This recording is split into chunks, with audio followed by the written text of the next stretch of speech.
Mhm. All right, we are recording. Thank you so much. You're listening to Black Agenda Report. I'm Margaret Kimberly. We continue our reporting and analysis of the Supreme Court case, Louisiana versus Calais, which declared that majority minority congressional seats were unconstitutional, such as the 6th District of Louisiana. We're joined by journalist C. Campbell Rock, a New Orleans based associate editor and freelance journalist who covers the Black community in that state. She recently wrote the article Louisiana v. Calais, They Stole Our Power Again for the site Black Source Media.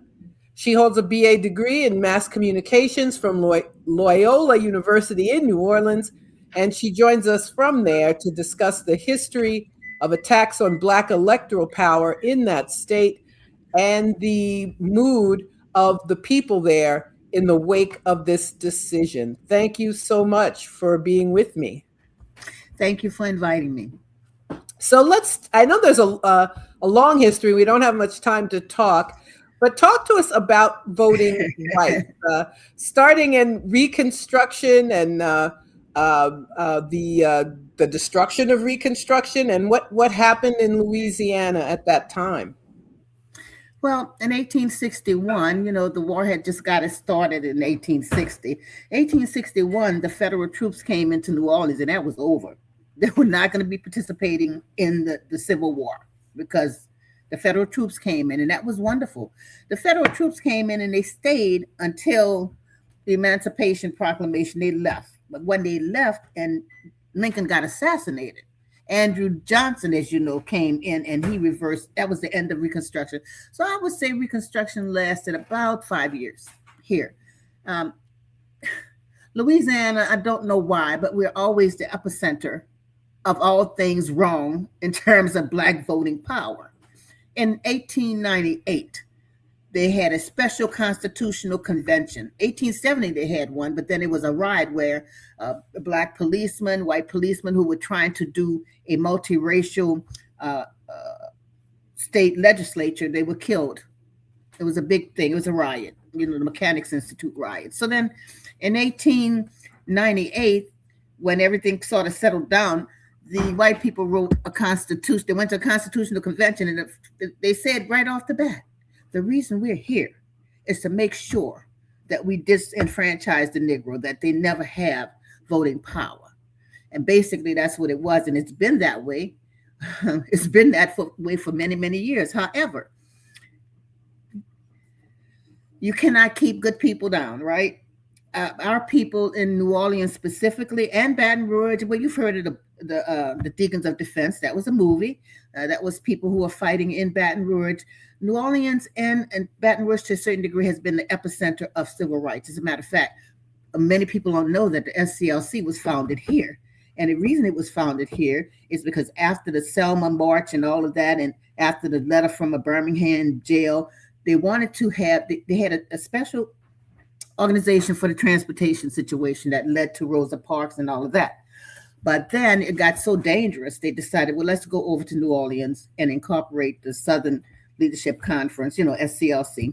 And that's what they did. And also, I think people should know that the first bus boycott was not in Montgomery, it was in Baton Rouge. As a matter of fact, Martin Luther King came down and met with Reverend T.J. Jemison to find out how they orchestrated the bus boycott there in Baton Rouge. So Louisiana, we have a long history of fighting all the way back to 1811. When the went from plantation to plantation, killing people. Now that was, but they came to New Orleans. I'm talking about they emancipated themselves, the slaves. But then they were a lot of them were murdered and their heads were put on a pike and all of that stuff. But we've always been fighters, and so bringing it to today. Well, let me bring it to 20. What was that? 2005, 2006. At that time, we had no African American people sitting on the Louisiana State Supreme Court, and it had been that way for 170 years. And then some patriots, Black patriots, rose up and said, we can't have this. So it was very interesting the way they did it. They got national attorneys, local attorneys, local community, the the newspapers and writers and everybody came together, and black and white, it was multicultural, and did a lawsuit called the Chisom case.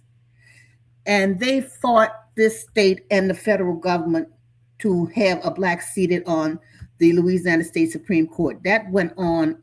It started.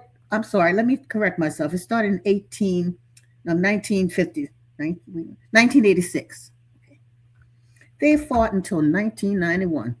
It finally reached the Supreme Court. The case which said the white judges were saying, "Well, listen, we're not really elected officials. We are representatives of the people, but we're not elect. We are not held up to the standard of having to serve the people, but you were." So it went to the Supreme Court, and ironically, in 1991, the Supreme Court put down a favorable decision. You have got to have a consent decree because this is not fair, this is not right. And Thurgood Marshall was on the Supreme Court at the time, and that was the last case he heard and wrote about before he retired.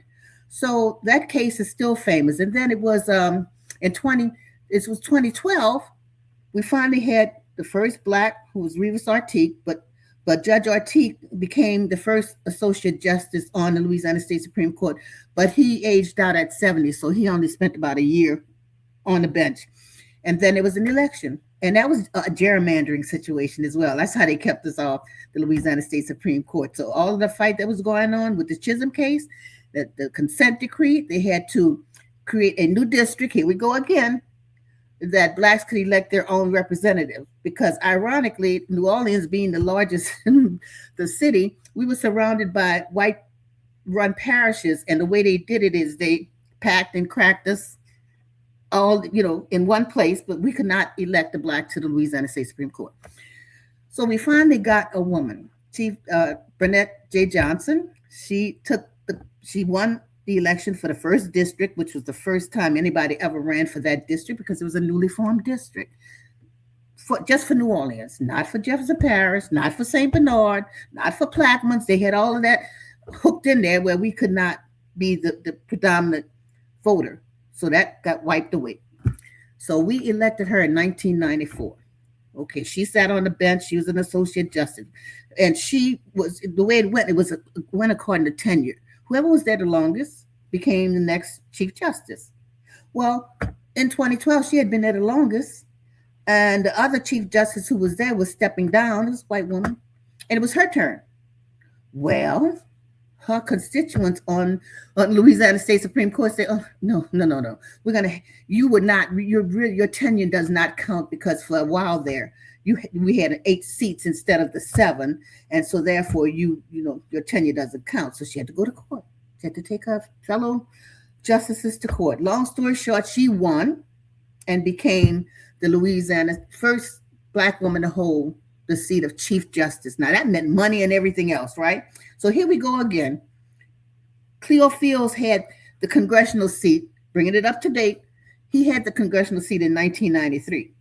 The Louisiana Supreme Court said, no, that was drawn on a racial line, so no. So he erased his seat then, and here we are again. They're erasing his seat again, talking about you can't have a racial gerrymander. Well, we understand that because the Voting Rights Act says that, right? But while they're tearing up the Voting Rights Act, the pre-clearance part, states don't have to do anything. They could just change voting rights and voting laws anytime they feel like it now. And then the shredding of the Section 2 meant that instead of people showing the impact of discrimination, voter discrimination, now we have to prove someone intended to discriminate against us, right? In the Voting Rights Act, I'm like, y'all a bit much. But anyway, let me just say, this idea that you have to prove someone intends to discriminate is just nonsense. Impossible. But I wanted to add a couple of things about Louisiana. I'm glad you brought up the slave revolt. Even though it was crushed, it's important for us to know that enslaved people made every effort to fight for their freedom. And I wanted to mention Plessy versus Ferguson. Oh, Lord. That was the case in the 1890s with the Supreme Court ruled that you could have separate but equal accommodations, which obviously you can't. But I wanted to say about the federal troops. Some of them stayed up until the 1870s. Little by little, they began Right, taking them exactly. out. So in 5 years after, so But in the little time we have left, there's been a lot of talk about the court decision and what it means, and persons like yourself providing analysis. What is the mood of the people, of Black people in Louisiana, in the wake of this Supreme Court decision? well, I'm going to keep it clean. The people are very angry. And on Monday, we will be in Baton Rouge. There is a hearing about this situation, and there's a coalition, once again, multiracial coalition that'll be there to say, no, no, no, no. If that district is gerrymandered racially, we need to look at the other districts. It's 6 of them, right? So 5 of them are gerrymandered in favor of white Republicans. So partisan gerrymandering is okay, but not racial. Let's think about that. So Supreme Court, you are giving the benefit and the opportunity for white Republicans to hold on to power by saying, we're not going to deal with the gerrymandering. We'll leave that to the states. Well, now it's states' rights. But states' rights says partisan gerrymandering is okay. So you're just giving the white Republicans, an unfair advantage. And if you read the piece, you'll see that the white population is 57%, but they hold 83% of the seats. Make that make sense. The math is not mathing, okay? So that's the fight we have, and people in New Orleans and Louisiana, we don't stand for the dumb stuff like that. We will fight to the bitter end. Now, let me just go back to Plessy versus Ferguson right quick. 1896, the man was sitting in the white car. They said that Plessy was a light-complected man, so you really couldn't tell that he was a Black man, but he was sitting in that car, and they said, oh, you can't sit there. Okay, that was a train thing. So they went to court, and he was backed up by these guys, the free Black people. And they were still speaking French back then, but the Citizens Committee. So they lost, and then it was 50 years of segregation. And the people say Jim Crow, but let me say this let's stop saying Jim Crow. Jim Crow was a minstrel man, a white man who put in blackface and performed and ridiculed Black people. So we need to stop with the Jim Crow. I call it American apartheid myself, that era, right? So then the person who sat on that became the chief of the Supreme Court during that time. He was an associate justice, but then he became the chief. This man's father was a governor, E.B. White. His father was the governor. Okay, he was a part of the Liberty Monument riot, which they killed a lot of Black people. He was a part of that. He was a proud member of the KKK. As a matter of fact, when they had that screening of A Birth of a Nation film, he was invited to the White House to look at it, and I wrote about that too. And he was like, "Yes, sir, I'm a proud member of the KKK," talking about telling the president then. What was Wilson? I think it was Wilson. But anyway, so then the board versus the Board of Education, 1954, and that was the end of the segregation. However, not really the end of the segregation, because now here today, what are we in? 2026, and we still have separate but unequal. Unfortunately, we still have white people suppressing and oppressing and trying to nullify our votes completely. And it's a fight. And I don't know. My husband always tells me, racism will never end. And I had higher hopes for this country, but we will fight. Well, I think that's a perfect note to end our conversation. C.C. Campbell Rock, Louisiana-based journalist, discussing the history of the Black struggle in Louisiana and the Louisiana versus Callais Supreme Court decision. Thank you so much for joining me. Let me say one last thing, a luta continua.